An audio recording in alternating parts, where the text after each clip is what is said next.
The afternoon sun streamed through my kitchen window, casting long shadows across the worn wooden table where I sat folding laundry. The familiar scent of lavender fabric softener mixed with the aroma of fresh coffee brewing on the counter. I could hear the rhythmic tick of the grandfather clock in the hallway, the same one that had marked time in our family home for over 20 years.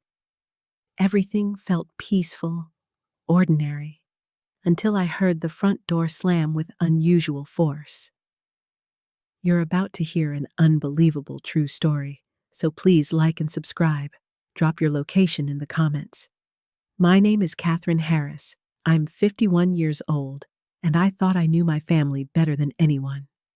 The sound of heavy footsteps stomping up the carpeted stairs made me pause mid-fold, a blue cotton t-shirt still clutched in my hands.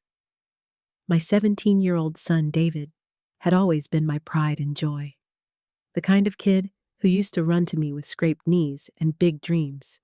But lately, something had shifted in our house, and I couldn't quite put my finger on what.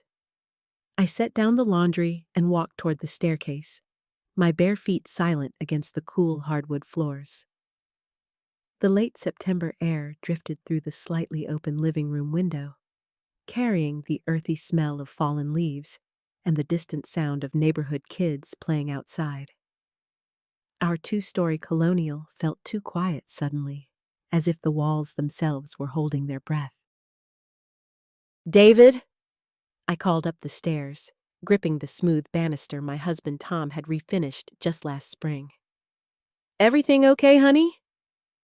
Silence. I climbed the stairs slowly, each step creaking in a familiar pattern I'd memorized over the years. Family photos lined the stairway wall. David's school pictures, family vacations to the lake, holiday gatherings with my sister Paula. In every image, we looked happy, connected, like the kind of family other people envied. The hallway upstairs was dim, lit only by the small window at the far end that overlooked our backyard maple tree, now brilliant with orange and red leaves. When I reached David's bedroom door, I could hear him moving around inside, the sound of dresser drawers opening and closing with more force than necessary. I knocked gently, the way I always had since he'd turned 16, and started wanting more privacy. "David, can we talk?" "Just leave me alone, Mom." His voice came through the door muffled and strained, like he'd been crying or shouting or both. I pressed my palm against the cool wood of his door, feeling the slight vibration as he continued moving around his room. The hallway smelled faintly of the vanilla candle I'd lit downstairs earlier, mixed with the lingering scent of the lasagna I'd made for dinner the night before. Everything about our home felt familiar and safe, which made David's obvious distress even more unsettling. "Sweetheart, I can tell something's wrong." "Did something happen at school today?"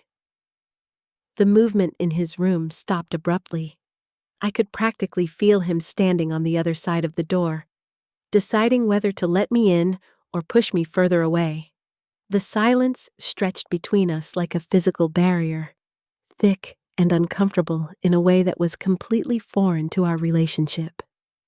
Finally, his door opened just a crack, revealing one red-rimmed eye and a portion of his face.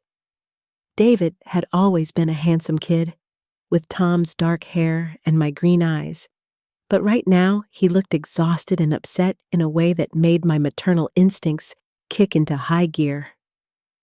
"Mom, we need to talk," he said quietly, his voice carrying a weight that seemed far too heavy for a 17-year-old. "But not here. Dad's going to be home soon, and I don't want him to hear this." My stomach tightened with worry. "David, you're scaring me. What's going on?" He opened the door wider, and I could see his room behind him, usually messy but in a typical teenage way. Now it looked like he'd been pacing and throwing things around. His backpack was on the floor, contents spilled out. and his bed sheets were rumpled like he'd been lying down and getting up repeatedly. "Can we go for a drive?" he asked, avoiding my eyes. "There's something I need to tell you, and I don't think I can say it here." The late afternoon light filtering through his bedroom window caught the tears he was trying to hide, and my heart broke a little. Whatever was bothering my son, it was serious enough to make him cry, and David hadn't cried in front of me since he was 12.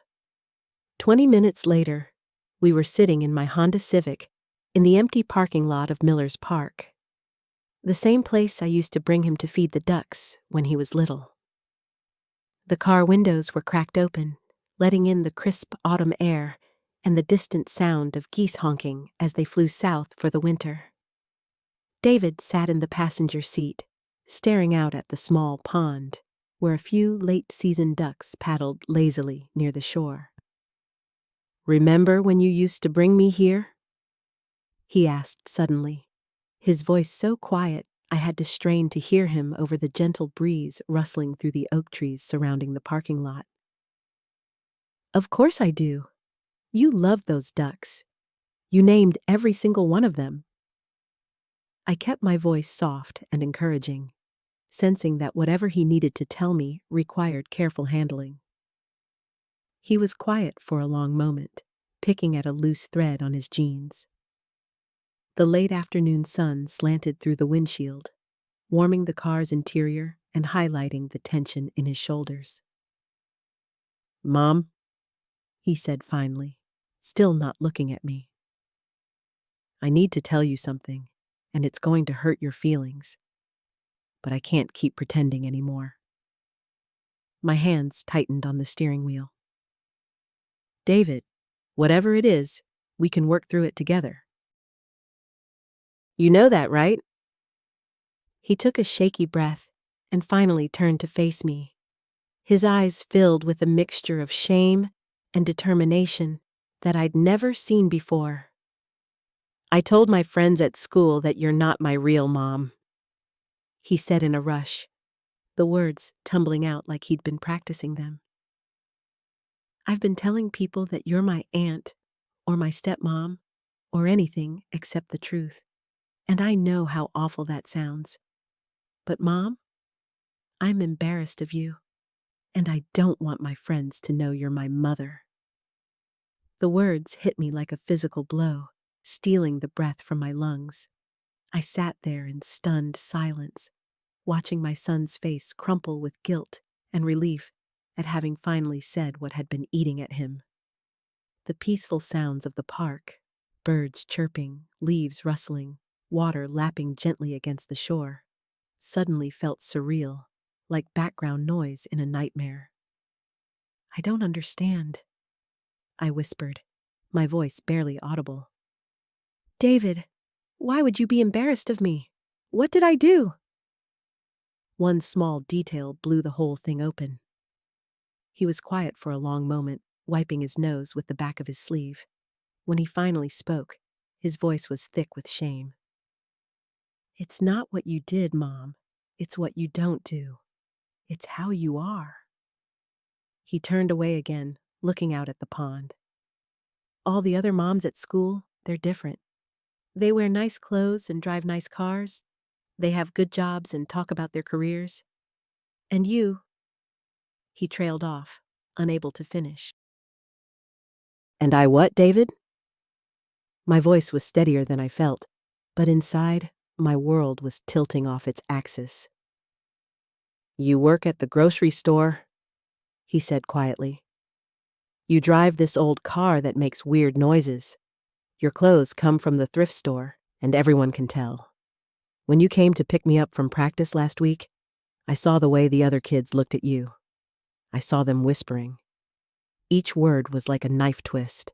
I thought about that day at his baseball practice, how I'd rushed straight from my shift at Save Mart, still wearing my uniform polo and name tag.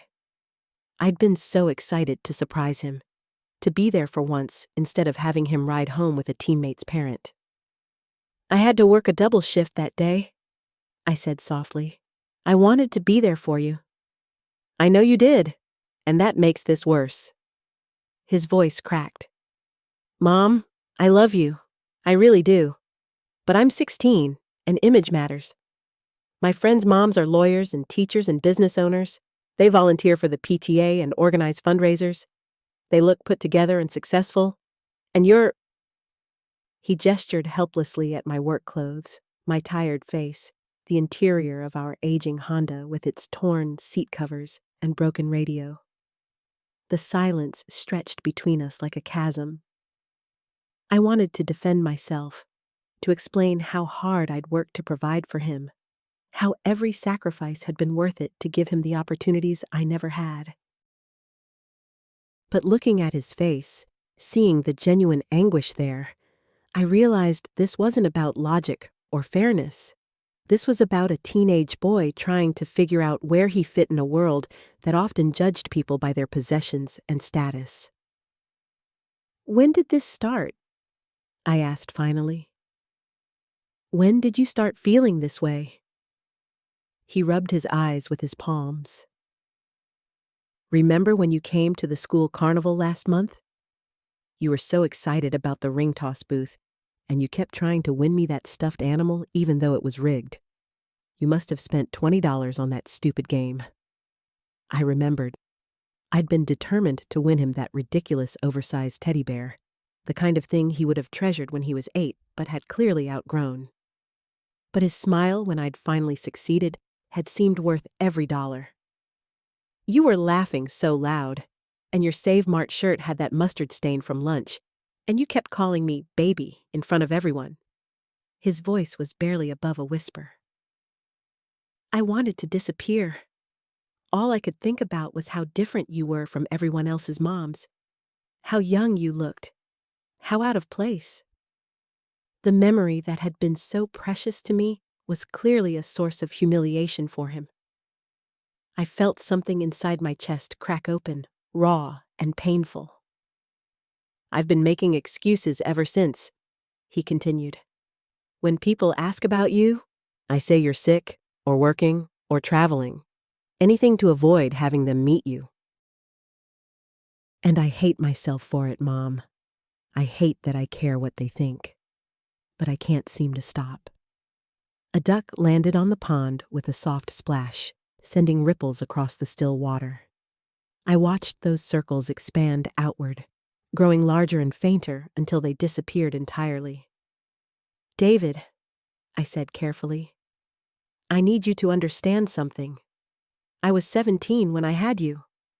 17 and scared and completely alone. Your biological father left the moment he found out I was pregnant, and my parents... I paused, old wounds still tender. My parents made it clear I was on my own. He looked at me then, really looked at me, and I could see him doing the math in his head. If he was 16 and I was 34, then I'd been younger when I had him than he was now. I never went to college because I was working 3 jobs to keep us fed and housed. I never learned how to be the kind of polished, successful mom you see at your school because I was too busy learning how to be any kind of mom at all. My voice was getting stronger now, not with anger, but with something deeper. Every choice I've made for the last 16 years has been about giving you a better life than I had. Mom, I'm sorry, I didn't mean to. I'm not finished. The firmness in my voice surprised us both. I know I'm young. I know I don't look like the other mothers. I know my job isn't impressive, and my clothes aren't expensive, and my car makes that weird rattling sound when I turn left. But David, I need you to understand that none of those things define who I am as your mother. But even as I said the words, I could see the conflict playing out across his face. He was still my little boy in so many ways, the one who used to crawl into my bed during thunderstorms and tell me I was the best mom in the whole world. But he was also becoming a young man, aware of social hierarchies and peer pressure in ways that broke my heart. The conversation was interrupted by my phone buzzing. A text from my sister Emma flashed across the screen. How did it go with Mom today? Did you tell David about the family dinner this weekend? I stared at the message, a new wave of anxiety washing over me. I'd completely forgotten about the family dinner, the first time in 2 years that David would see his grandmother. The woman who had spent the last 16 years making it crystal clear that both David and I were disappointments she'd rather forget. If David was ashamed of me, how was he going to handle meeting the grandmother who had never once acknowledged his birthday? I quickly turned my phone face down, but the damage was already done. David had seen the message. "What family dinner?" he asked, his voice tight with suspicion. I closed my eyes for a moment, feeling the weight of yet another conversation I wasn't ready to have. "Your Aunt Emma invited us to dinner this weekend. Your grandmother will be there." "Grandma Sarah?" David's eyebrows shot up.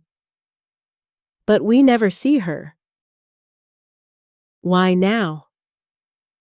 "I don't know," I admitted, picking up a small stone and turning it over in my palm.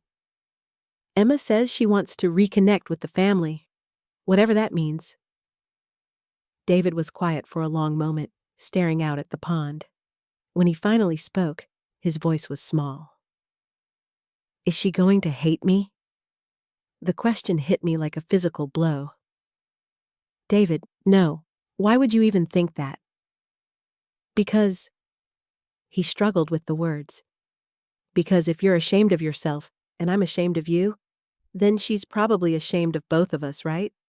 I mean, that's how it works in families, isn't it?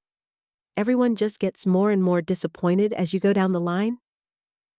I felt my heart breaking all over again. "Oh, honey, no, that's not how it works. That's not how it should work." "But it is how it works in our family, isn't it?" He turned to face me fully now, and I could see tears threatening at the corners of his eyes. "You said Grandpa and Grandma Sarah made it clear you were on your own when you got pregnant. That doesn't sound like support to me." He was right, of course. My mother had made her feelings abundantly clear when I'd called her, terrified and 17, to tell her I was pregnant. The silence on the other end of the phone had lasted so long, I'd thought the call had dropped. When she finally spoke, her words were cold and precise. "Well, I suppose you'll have to figure out what you're going to do about that." No offers of help. No words of comfort. Just disappointment wrapped in resignation. "David, I don't want you to meet her if you don't want to," I said finally. "We can tell Emma we're not ready." "But maybe—" David picked at the grass beside him. "Maybe if she meets me, and I'm not what she expected, maybe she'll change her mind about us, about you." The hope in his voice was almost worse than his earlier shame. "Sweetheart, you can't fix people who don't want to be fixed. Trust me, I've been trying with my mother for 16 years. "But what if I could? What if I was really polite and impressive and showed her that even though you had me young, you did a good job?" His words came faster now, excited by the possibility. "I could wear that button-down shirt you bought me for school pictures, and I could talk about my grades, and maybe tell her about making varsity soccer." I watched my son transform before my eyes, going from a teenager ashamed of his young mother to a young man ready to defend her honor. The irony wasn't lost on me. "David, stop," I said gently. "You don't have to perform for anyone. Not for your grandmother, not for your friends, and not for me. But if I don't, then what?" The frustration in his voice was palpable. "We just keep being the weird family that no one talks about? I just keep making excuses for why you can't come to school events? We just pretend everything is fine when it's not?" Before I could answer, my phone rang. Emma's name flashed on the screen, and I felt my stomach clench. "Answer it," David said quietly. Maybe she can explain what Grandma Sarah really wants. I swiped to accept the call, putting it on speaker so David could hear. Margaret. Emma's voice came through, sounding strained. I need to talk to you about this weekend. Mom just called me with some conditions about dinner. What kind of conditions? I asked, though I already dreaded the answer. She wants to meet David, but she doesn't want to discuss the past. No talk about when you were pregnant, no mention of David's father, and absolutely no discussion of money or your living situation. David and I exchanged glances. He looked as confused as I felt. Emma, what does she want to talk about then? The weather? She says she wants to assess the situation and see how David has turned out. Her exact words. Emma's voice got quieter. Margaret, I think she wants to see if he's worth getting to know. The silence that followed was deafening. David's face had gone pale, and I could see him processing the implications of what his aunt had just said. So, let me get this straight, I said, my voice dangerously calm. My mother wants to interview my son to see if he meets her standards? That's not exactly how she put it, but... Emma trailed off. David suddenly stood up, brushing grass off his jeans. I want to go, he said firmly. David, no, I started, but he cut me off. Mom, I want to go. I want to meet the grandmother who thinks she gets to decide if I'm good enough to be her grandson. There was something in his voice I'd never heard before, a steel that reminded me of myself at his age, facing down impossible odds with nothing but determination. But as I looked at my son's resolute face, I couldn't shake the feeling that we were walking into something that would change everything between us forever. Emma, I said into the phone, my voice steady despite the turmoil in my chest. I need you to tell me exactly what our mother said, word for word. I heard Emma take a deep breath on the other end. She said, I want to see what kind of boy Margaret raised. If he has proper manners, if he's been educated correctly, if he knows how to conduct himself. I need to know if this grandchild is someone I can introduce to my friends at the club. David's jaw tightened, and I watched him clench his fists at his sides. Your friends at the club, David repeated, his voice dripping with disdain. So this is about her reputation, not about wanting to know me. David, honey. Emma's voice came through the speaker, gentler now. I tried to tell her that wasn't the right approach, but you know how your grandmother is. She doesn't listen to anyone. No, I don't know how my grandmother is. David shot back. That's the whole point. I've lived 16 years without knowing anything about her except that she threw my mother out when she needed help the most. I could hear Emma's uncomfortable silence stretching through the phone. Finally, she spoke again. Margaret, maybe this isn't a good idea. Maybe you should wait until Mom is in a better frame of mind. When will that be, Emma? I asked, sitting back down on the porch step. When David turns 18 and moves away? When I'm 40 and finally old enough to deserve her respect? Or maybe when I magically produce a husband and become respectable in her eyes? David moved closer, his earlier anger shifting into something more protective. Mom, you don't have to justify anything to anyone. You've done amazing raising me by yourself. I know that, sweetheart, but part of me still wants her approval, even after all these years. Isn't that pathetic? It's not pathetic, Emma interjected. It's human. But Margaret, you have to understand what you're walking into. She's already made up her mind about what this dinner is going to be. Which is what, exactly? David asked. Emma hesitated. She thinks she's going to find proof that Margaret made a mistake keeping you. She's looking for reasons to justify cutting you both out of her life permanently. The words hit like a physical blow. I watched David process this information, his face cycling through hurt, anger, and finally, a cold determination that worried me. "So let her look," he said quietly. "Let her try to find fault with how you raised me, Mom. Let her see what she missed out on by being too proud and stubborn to be part of our lives." "David, this isn't a game," I warned. "Your grandmother can be cruel when she wants to be. She knows exactly how to find someone's weak spots and press on them." "Then she'll be disappointed," David replied. "Because the only thing I'm ashamed of right now isn't you being my young mom. It's that I let other people's opinions make me hurt you." Emma's voice came through the phone again, softer now. "You know what? Maybe David's right.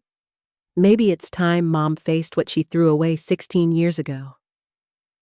"Emma, don't encourage this," I said. "You know how she can be. Remember what she said about your divorce? How she made you feel like a failure for months?" "I remember," Emma replied. "But I also remember how proud I was of you for walking out that door with your head held high when you were barely 18. Maybe it's time she remembered that too." David sat back down beside me, his shoulder touching mine. "Mom, I've been thinking about what you said earlier, about not performing for anyone. But maybe this isn't about performing. Maybe this is about showing her who we really are." "And what if who we really are isn't good enough for her?" I asked. "Then that's her loss," David said simply. "But at least we'll know we tried. And maybe we'll both stop wondering what if." I looked at my son, seeing not the ashamed teenager from a few hours ago, but someone who was growing into the kind of man I'd always hoped he'd become. Strong, principled, willing to face difficult situations head on. "Emma," I said into the phone, "tell our mother we'll be there Sunday at 2:00. But we have some conditions of our own." "What conditions?" Emma asked, sounding both nervous and intrigued. "She can ask David anything she wants about his life, his goals, his interests.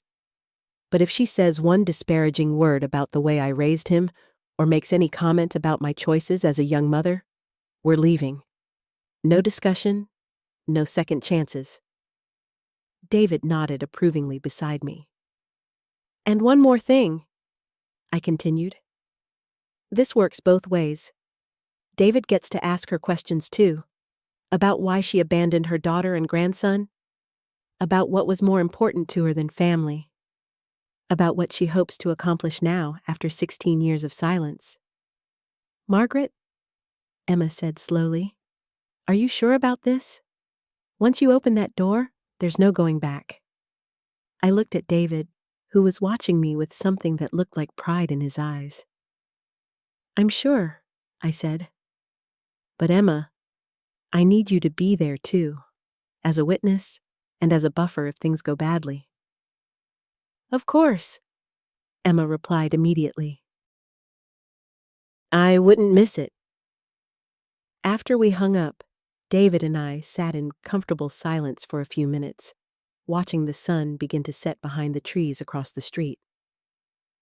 "Mom," David said finally, "what if this changes everything between you and me?"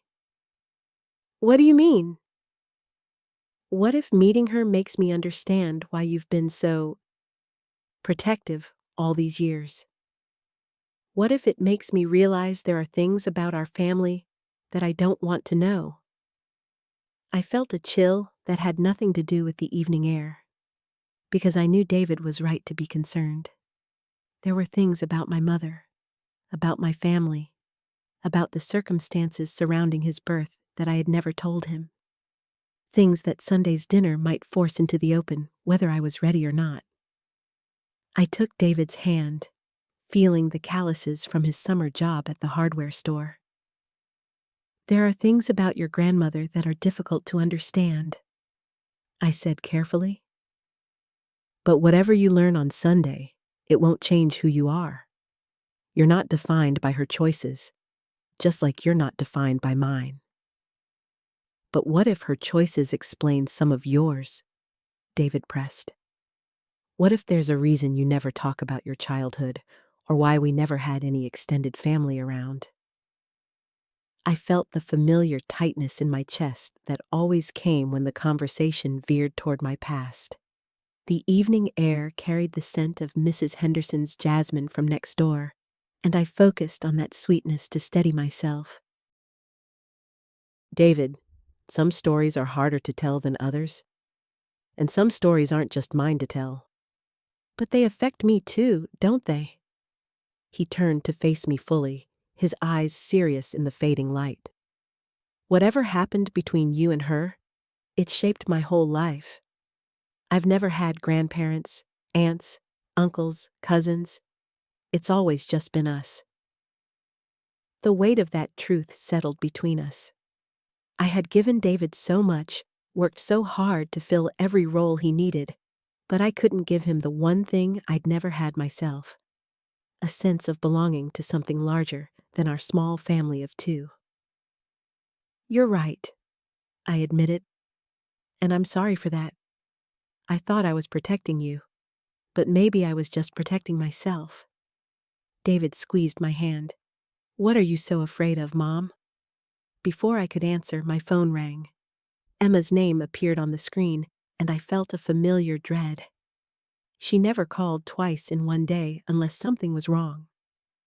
"Emma?" I answered quickly. "Margaret, I need to tell you something about Sunday." Emma's voice was strained. "I spoke to our mother again after we hung up. She's planning something." "What do you mean, planning something?" David leaned closer, trying to hear Emma's side of the conversation.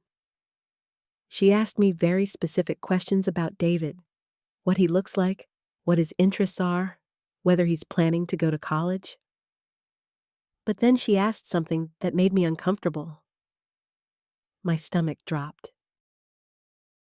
"What did she ask?" "She wanted to know if he knows about his father." The world seemed to tilt sideways. Beside me, David went very still. In all our conversations about family and secrets, this was the one topic I'd managed to avoid completely. "Emma," I said carefully, "what exactly did you tell her?" "I told her that wasn't my information to share. But Margaret, she seemed to know more than she should. She made some comment about how the truth has a way of coming out, especially in family reunions."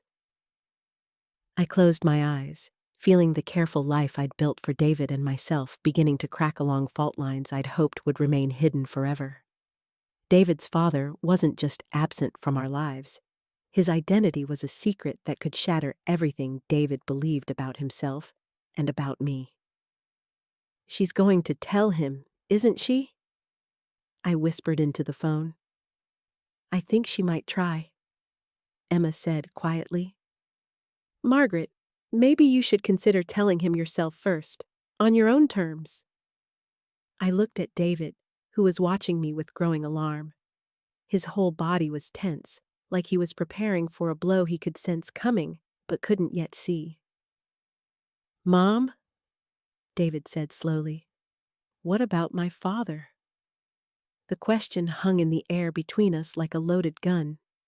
For 16 years, I'd deflected, changed the subject, given vague answers about a relationship that didn't work out. David had eventually stopped asking, accepting my silence as an answer in itself. But now, with Sunday's dinner looming and my mother's manipulative nature already showing itself, I realized that Emma was right. If this truth was going to come out, it needed to come from me. "Emma," I said into the phone, "I need to call you back."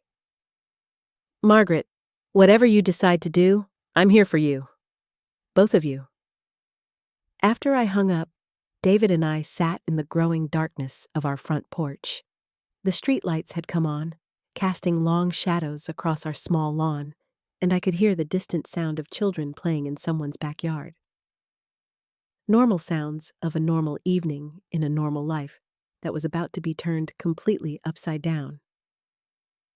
"Mom," David said quietly, "please don't lie to me.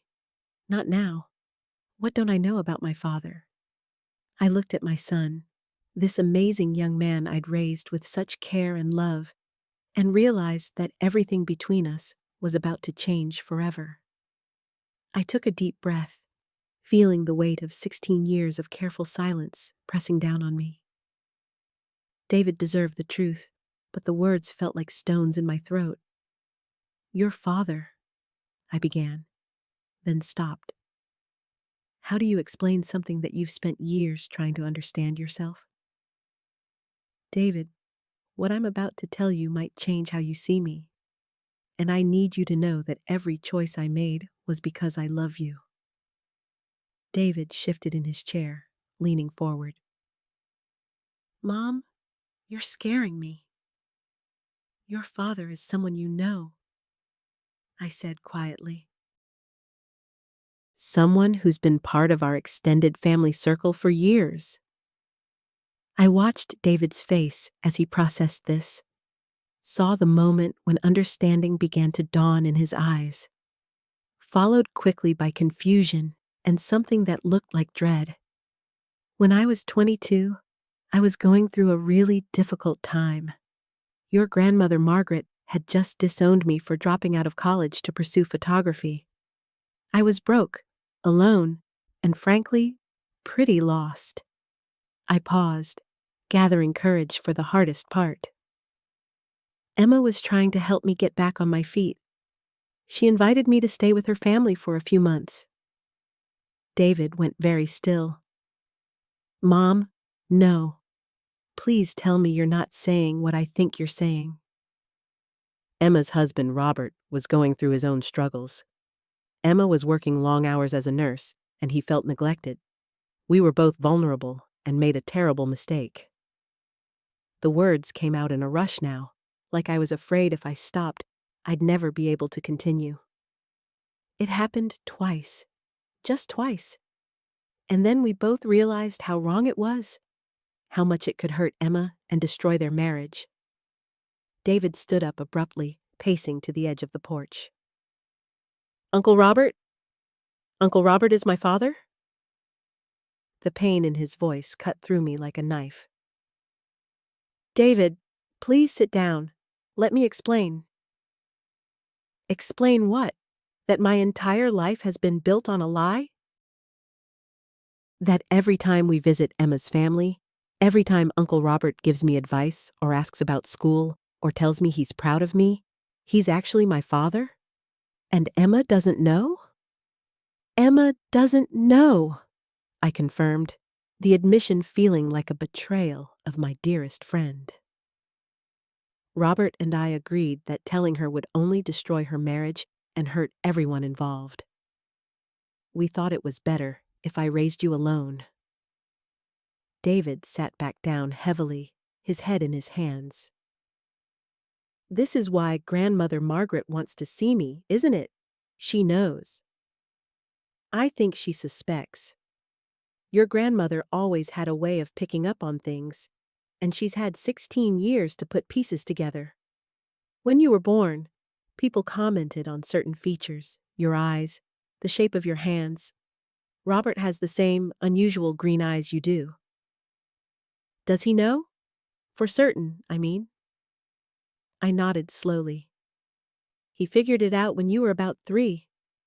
You had this habit of tilting your head when you were thinking, just like he does. One day he pulled me aside and asked directly. I couldn't lie to him. So for 13 years, he's known I'm his son, and I had no idea." David's voice was flat, emotionless, in a way that frightened me more than anger would have. Every Christmas, every birthday, every family barbecue, he knew. He wanted to help more, to be more involved in your life, but we both knew that would raise questions. The child support I told you came from a trust fund? That was from him. He's been helping pay for everything, your clothes, your school supplies, saving for your college fund. And Emma? Sweet Emma, who treats me like her own nephew, who's always been there for us?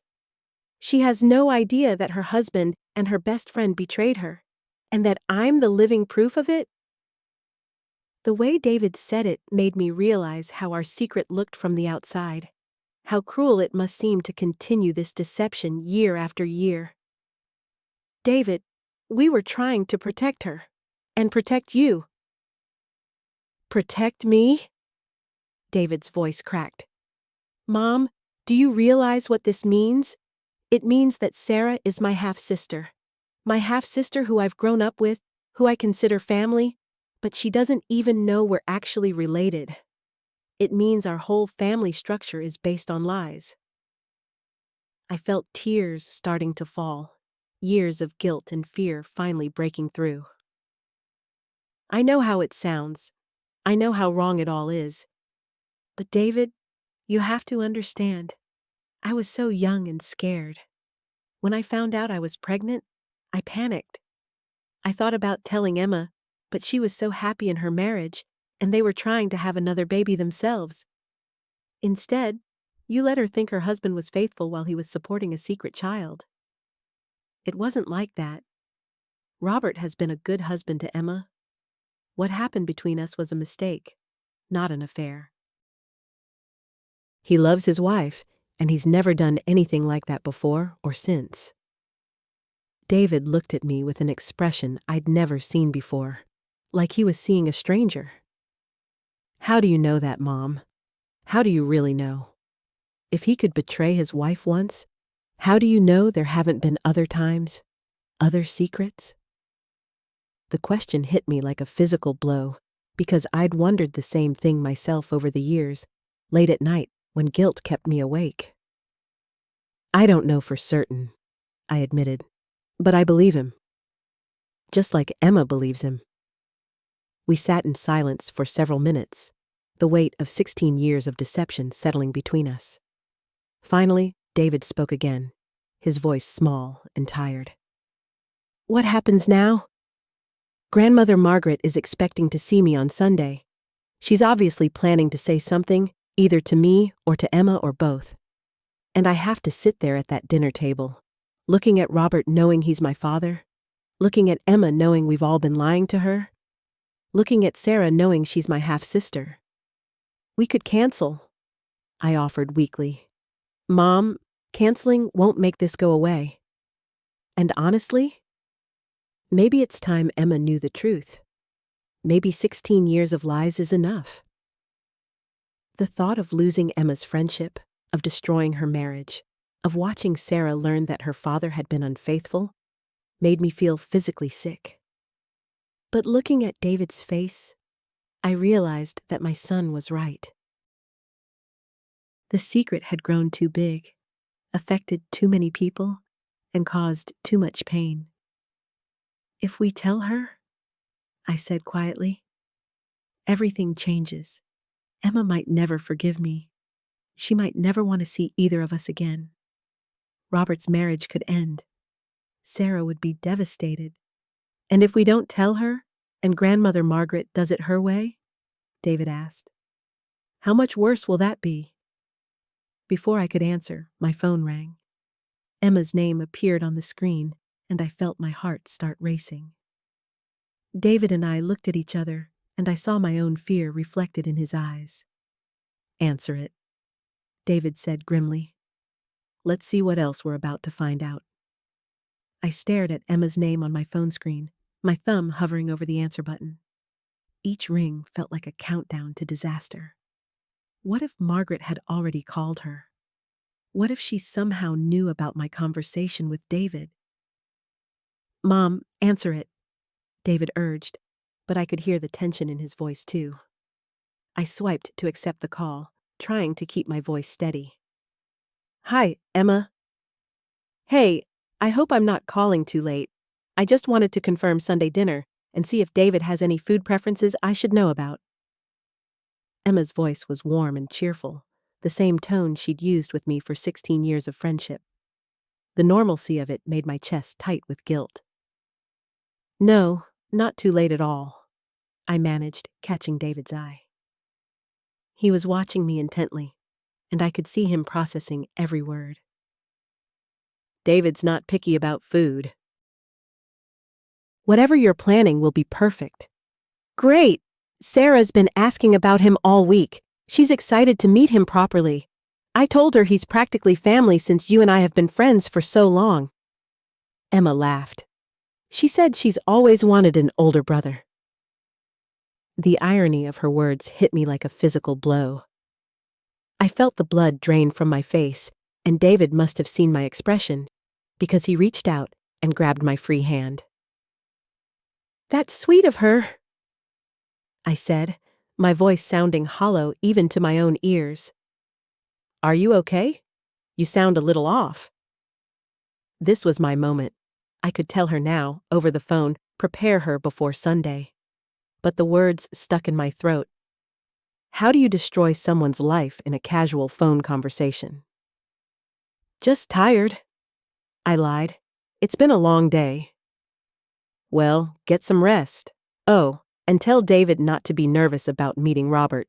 He's looking forward to it too. He said it'll be nice to finally meet your son after hearing me talk about you both for so long.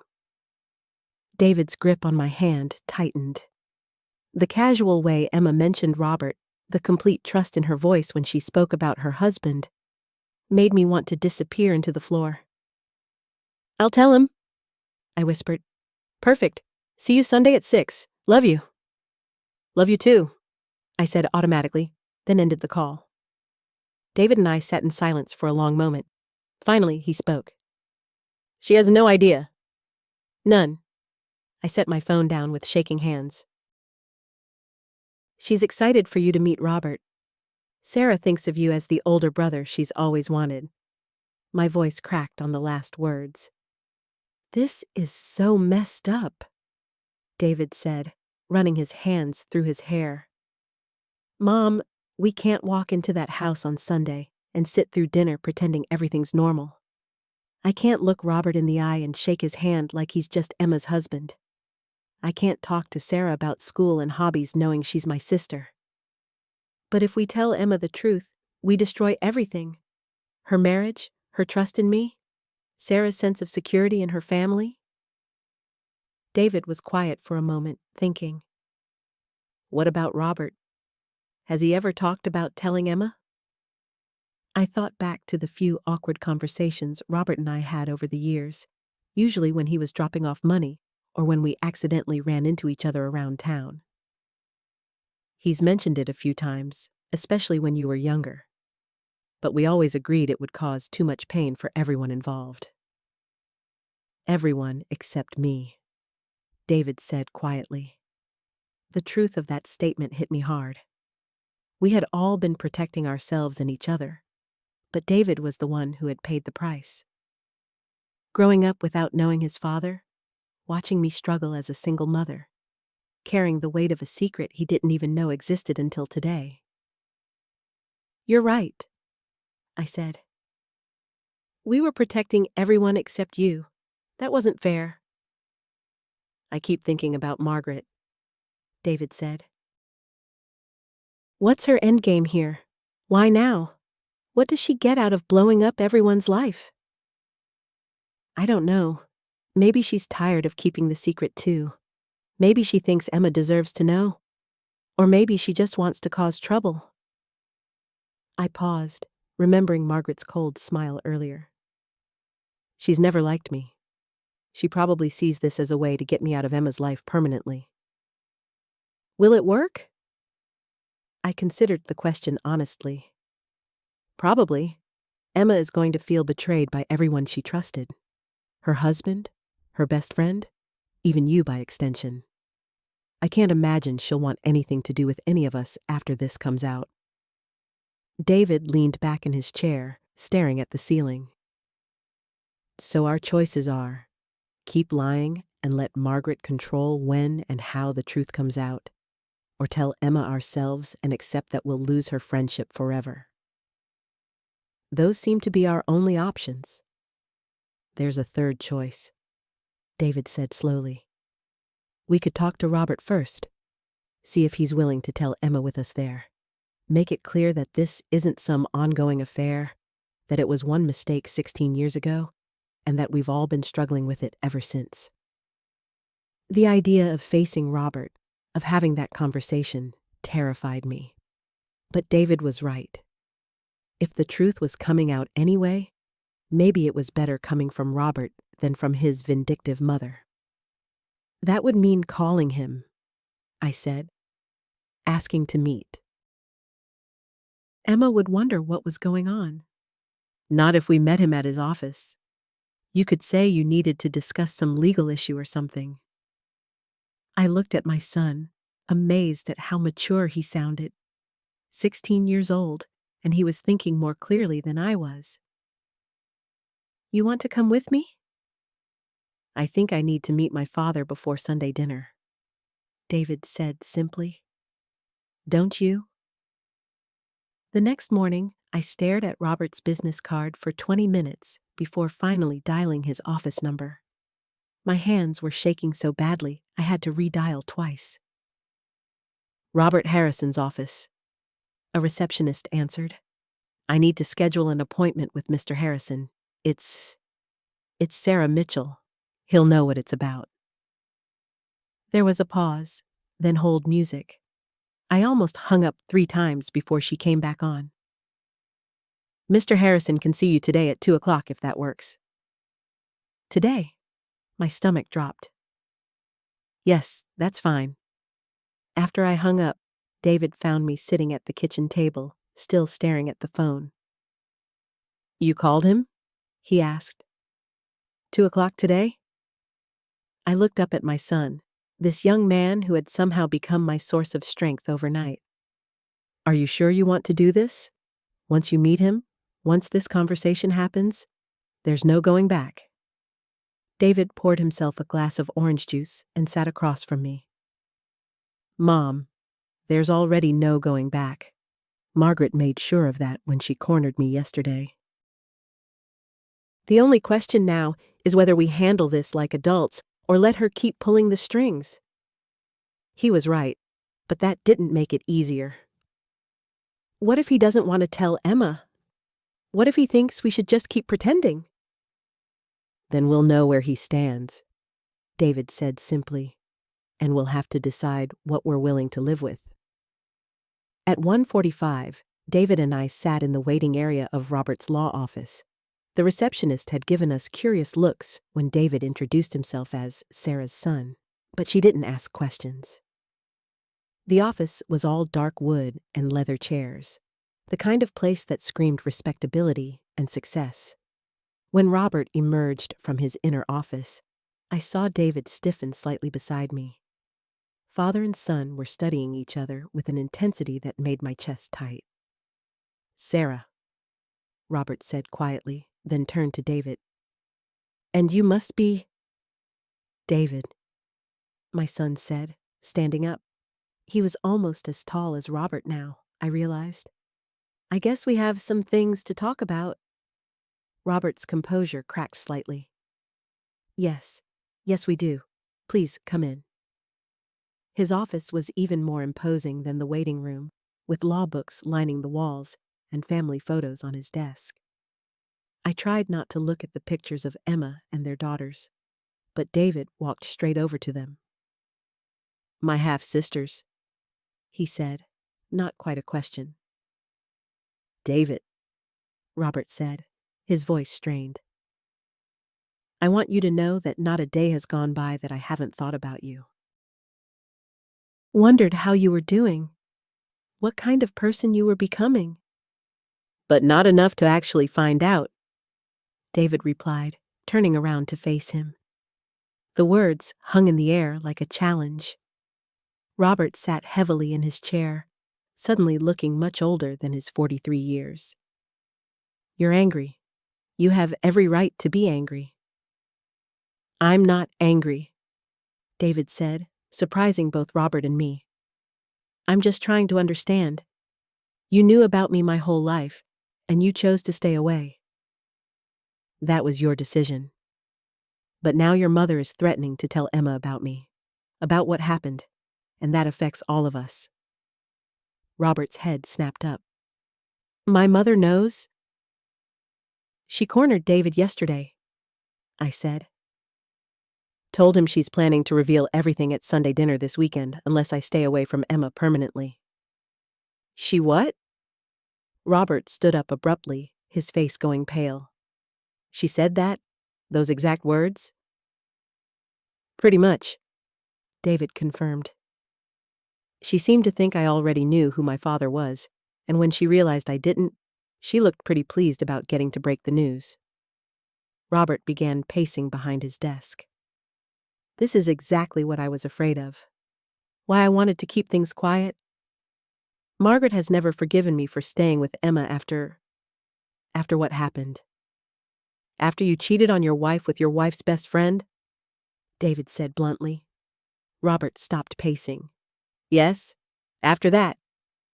So, what happens now? I asked. David thinks we should tell Emma ourselves before Margaret gets the chance. I think that might be our only option. Tell Emma. Robert said it like he was testing how the words felt. After 16 years of keeping this secret, just tell her. Unless you have a better idea, David said, because I'm not going to let your mother use me as a weapon against my mom, and I'm not going to pretend I don't exist anymore just to make everyone else's life easier. I looked at my son with a mixture of pride and terror. He was handling this with more grace than any of the adults involved. Robert sat back down, running his hands through his hair. If we tell Emma, our marriage might not survive it. If Margaret tells Emma, your marriage definitely won't survive it, I pointed out. At least if it comes from you, there's a chance she'll eventually understand that it was one mistake, not an ongoing affair.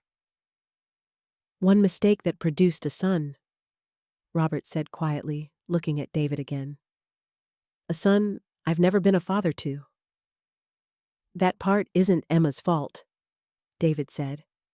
And it's not something she should be punished for by being blindsided at a family dinner. Robert was quiet for a long moment, and I could practically see him weighing his options, calculating the least damaging path forward. If we do this, he said finally, if we tell Emma together, what happens after? What do you want from me, David? What kind of relationship are you looking for? David considered the question seriously. I don't know yet, but I'd like the chance to figure it out without it being a secret that could blow up at any moment. Robert nodded slowly, then looked at me. And you? What do you want?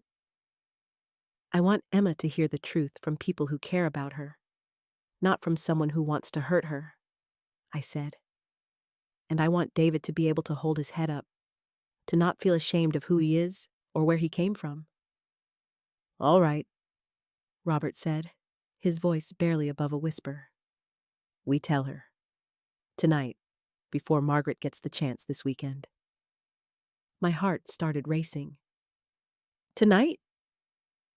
I'll tell Emma I need to discuss something important with her, ask her to come home early from work. Can you be there at 6? I looked at David, who nodded encouragingly. We'll be there, I said, sealing all of our fates. As we prepared to leave, Robert stopped David at the door. For what it's worth, I'm proud of the man you're becoming. Your mother did an excellent job raising you. David studied his father's face. We'll see how you feel about that after tonight. As we walked to the car, I realized that in less than 4 hours, I was going to have to look my best friend in the eye and tell her that everything she thought she knew about her life was a lie. The afternoon crawled by with excruciating slowness. I found myself cleaning the same kitchen counter 3 times, reorganizing my purse twice, and changing clothes so many times that David finally looked up from his homework and said, "Mom, you look fine. Emma's going to be dealing with much bigger issues than what shirt you're wearing." "I know. I trailed off, staring at my reflection in the hallway mirror. "I keep thinking about the last time I saw her. We were laughing about some ridiculous thing that happened at her book club. She hugged me goodbye and said she was so grateful to have me in her life." David closed his textbook and came over to where I stood frozen in front of the mirror. "She's still going to be grateful. Maybe not tonight, maybe not next week, but eventually." "How can you be so sure?" "Because she loves you, and because once she gets past the shock, she's going to realize that you've been carrying this secret for 17 years to protect her feelings." I wanted to believe him, but the knot in my stomach only tightened as 5:30 approached. We drove to Robert and Emma's house in relative silence, the familiar tree-lined streets looking somehow ominous in the late afternoon light. Their neighborhood had always felt like a sanctuary to me, with its perfectly maintained gardens and welcoming front porches. Today, it felt like I was driving toward my own execution. Robert's car was already in the driveway when we arrived. Through the large front window, I could see movement in the living room. Emma was home. "Last chance to back out," David said softly, though we both knew that wasn't really an option anymore. "Margaret will be at that family dinner tomorrow night either way," I said, more to remind myself than him. "At least this way, Emma hears it from people who love her." Robert opened the front door before we could knock, his face pale and drawn. "She's in the kitchen making tea. She thinks we're having some kind of family meeting about her mother." The irony wasn't lost on any of us. Emma's relationship with her own mother had always been complicated, and Margaret's increasing interference in their marriage had been a source of stress for months. Emma probably thought we were staging some kind of intervention. "How do you want to do this?" I asked, my voice barely above a whisper. "I think we should sit down together first. Let her know that David is here, because what we need to discuss involves him directly. Then I'll tell her about that night 17 years ago, and we'll go from there." The smell of chamomile tea drifted from the kitchen, along with Emma's voice humming something under her breath. She sounded so content, so unsuspecting. In a few minutes, that contentment would be shattered. "Emma!" Robert called out, his voice slightly strained. "Sarah and David are here." "Perfect timing," Emma's voice replied cheerfully. "I just put the kettle on." She appeared in the doorway between the kitchen and living room, her auburn hair pulled back in a messy bun, still wearing her work clothes but with an apron tied over her blouse. She looked so normal, so beautifully ordinary, that I felt like I might be sick. "David, honey, what a nice surprise," she said, giving him a warm hug. "I feel like I haven't seen you in forever." "Hi, Emma," David said, returning her embrace but catching my eye over her shoulder. His expression was carefully neutral, but I could see the tension around his eyes. Emma hugged me next, and I had to fight the urge to hold on too tightly, to memorize the feeling of her arms around me before everything changed. "So, what's this mysterious family meeting about?" she asked, untying her apron. Robert was very cryptic on the phone. Robert and I exchanged glances. There was no easy way to begin this conversation. "Let's sit down," Robert said, gesturing toward the living room. "And Emma, I need you to know that this is going to be difficult to hear." Something in his tone must have alerted her, because her smile faded slightly. "Is someone sick? Is it your father?" "No, no one's sick," I said quickly, taking a seat on the familiar blue sofa where Emma and I had shared countless conversations over the years. "But Robert's right. This is going to be hard." Emma settled into her favorite armchair, looking between the three of us with growing concern. "You're starting to scare me. What's going on?" Robert sat on the edge of the coffee table, directly across from his wife, and took her hands in his. "Emma, there's something I should have told you years ago. Something about David, and about Sarah, and about a mistake I made before we were married." I watched Emma's face carefully, saw the exact moment when understanding began to dawn. Her eyes moved from Robert to me, then to David, and back to Robert again. "What kind of mistake?" she asked, though her voice suggested she was already beginning to piece it together. Robert took a deep breath, his hands tightening around Emma's. 17 years ago, before we got married, there was a night when Sarah and I... He paused, struggling with the words. "We had too much to drink at that party after your birthday celebration. You remember? You had gone home early because you weren't feeling well." Emma's face went very still. "I remember." "We made a terrible mistake," I said, my voice barely above a whisper. "One night, one stupid drunk mistake that we both regretted immediately." "And David," Robert continued, his voice growing steadier but more pained. "David is the result of that mistake. He's my son, Emma. Biologically, he's my son." The silence that followed was deafening. Emma sat frozen, her hands still in Robert's, but I could see her processing everything. Her eyes moved to David, studying his features with a new understanding. "The nose," she said finally, so quietly we almost couldn't hear her. "He has your nose. I always thought it was strange how much he looked like you, Sarah. But now..." She pulled her hands free from Robert's and stood up abruptly. "I need a minute." She walked to the window, her back to all of us, her shoulders rigid. David shifted uncomfortably on the couch beside me. "Emma, I'm sorry. I didn't know until recently, and when I found out, I didn't handle it well. I've been horrible to my mom about it." "Your mom," Emma repeated without turning around. "Sarah raised you.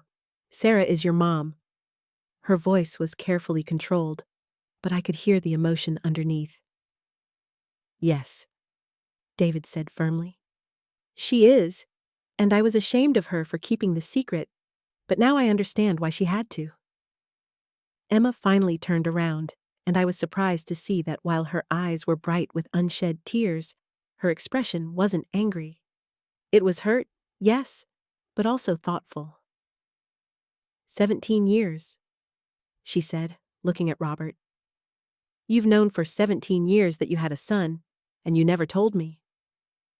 "I wanted to," Robert said, standing up. "Emma, you have to believe me. I wanted to tell you so many times. But Sarah and I agreed that it would be better for David if we kept it quiet. We thought we were protecting everyone." "Protecting everyone?" Emma repeated, shaking her head. "But you weren't protecting me, were you? You were protecting yourselves." "From the consequences of your actions." I stood up too, unable to stay seated any longer. "Emma, you're right. We were selfish. We were cowards. But we were also young and scared, and we made the best decision we could at the time." "The best decision," Emma said, and now there was an edge to her voice. "Would have been to not sleep with your best friend's boyfriend in the first place." The words hit like a slap, and I felt David wince beside me. But Emma wasn't wrong, and I knew it. "You're absolutely right," I said. "There's no excuse for what Robert and I did. None. We betrayed you in the worst possible way." Emma walked back to her chair but didn't sit down. Instead, she gripped the back of it, her knuckles white. "And David," she said, looking at him directly. "How long have you known?" "About 2 weeks," David admitted. "I found some old papers in Mom's closet when I was looking for Christmas decorations. Birth certificate stuff. When I confronted her about it, she told me the truth. And that's when you started being cruel to her, Emma said. It wasn't a question. David's face flushed with shame. Yes, I was angry and confused, and I took it out on her. I said terrible things. I told her I was ashamed of her and didn't want my friends to know she was my mother. Emma's expression softened slightly as she looked at David. Oh, honey, that must have been devastating for all of you. It was, I said, my voice thick. But he had every right to be angry. I lied to him his whole life about who his father was. No, Emma said sharply, surprising all of us. He didn't have the right to be cruel to you? Angry? Yes. Hurt, confused, absolutely. But not cruel. She looked at David again. Sarah has been your mother in every way that matters for 17 years. She's loved you, raised you, sacrificed for you. Nothing changes that. David's eyes filled with tears. I know that now. I was just so angry that everyone knew but me. And when I found out Robert was my dad, I started thinking about what my life could have been like if I'd grown up here, with both my parents. But I wouldn't have been your parent, Emma said gently. Robert and I weren't even married when you were born. We might never have gotten married if this had all come out then. Robert spoke up for the first time in several minutes. Emma, what are you thinking right now? Can you forgive us? Emma was quiet for a long moment, and I held my breath waiting for her answer. I don't know, she said finally. This is a lot to process. You two had an affair? It wasn't an affair, I interrupted. It was one night, one terrible mistake. One night that created a child? Emma pointed out. One night that meant you've both been lying to me for 17 years. She sat down heavily in her chair. I need to understand something. David, when you found out Robert was your father, why didn't you come to him directly? Why put your mother through all that pain? David wiped his eyes with the back of his hand. I guess I wanted to punish her first. I felt like she'd stolen my real family from me. Your real family? Emma repeated. David, look at me. She waited until he met her eyes. Sarah is your real family. She's the one who walked the floors with you when you were sick. She's the one who taught you to ride a bike and helped you with homework and worried about you every single day of your life. Biology doesn't make someone a parent. Love and commitment do. That's what I finally realized, David said. That's why I asked her to bring me here today. I wanted to apologize to Robert too, and I wanted us all to figure out what happens next. Emma looked at Robert. And what do you want to happen next? Robert ran his hands through his hair. I want to make this right somehow. I want to be honest with you about everything. And I want to know David, if he'll let me.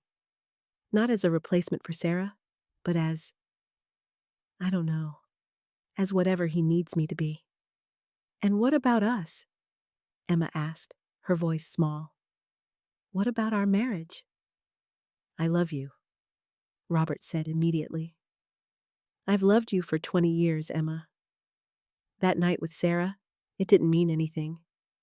It was just alcohol and stupidity and...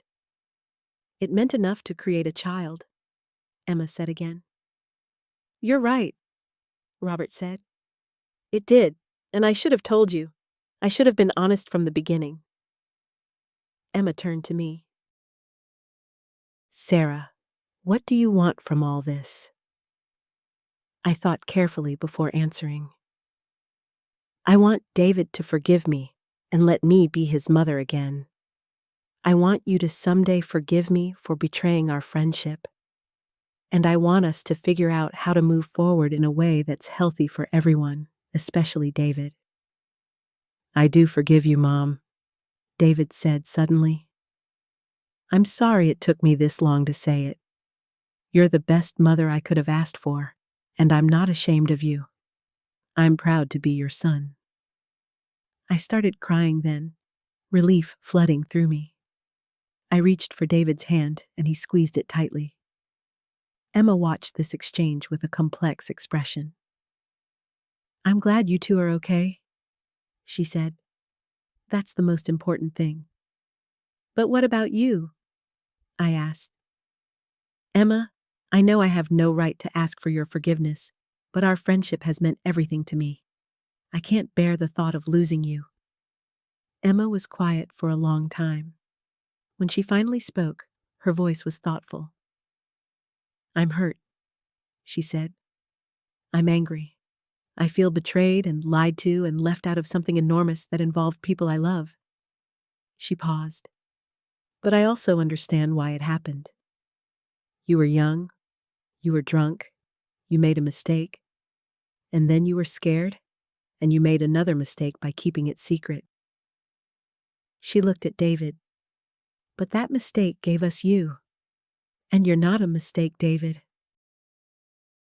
"You're a wonderful young man, and I've loved watching you grow up over the years." "So what happens now?" Robert asked. Emma stood up again and walked back to the window. "Now we all have to figure out how to live with the truth. Robert, you and I need to talk privately about what this means for our marriage. David, you need to decide what kind of relationship you want with Robert, if any. And Sarah?" She turned to look at me. "You and I need time. I need time to process this and figure out how I feel." "I understand," I said, though my heart was breaking a little. "Take all the time you need." "But," Emma continued, "I don't want you to think this is the end of our friendship. I'm hurt, but I also know that people make mistakes, even big ones. And I know that you've been carrying this guilt for 17 years. David spoke up. "Emma, can I ask you something?" "Of course." "Are you angry at me? For existing?" Emma's face immediately softened. "Oh, David, no. Never. You didn't choose any of this. You're the innocent one in all of this." "I don't feel innocent," David said. "I feel like I've messed up everyone's life just by being born." "Stop that right now," Emma said firmly, walking over to him. "Your birth didn't mess up anyone's life. The choices the adults made, that's what created complications. But you, yourself, you're not responsible for any of that." She sat down on the coffee table in front of him, the same way Robert had done with her earlier. "David, I want you to listen to me very carefully. You are not a mistake. You are not something to be ashamed of. You are a bright, kind, funny young man who has brought joy to everyone who knows you. The circumstances of your birth don't change that."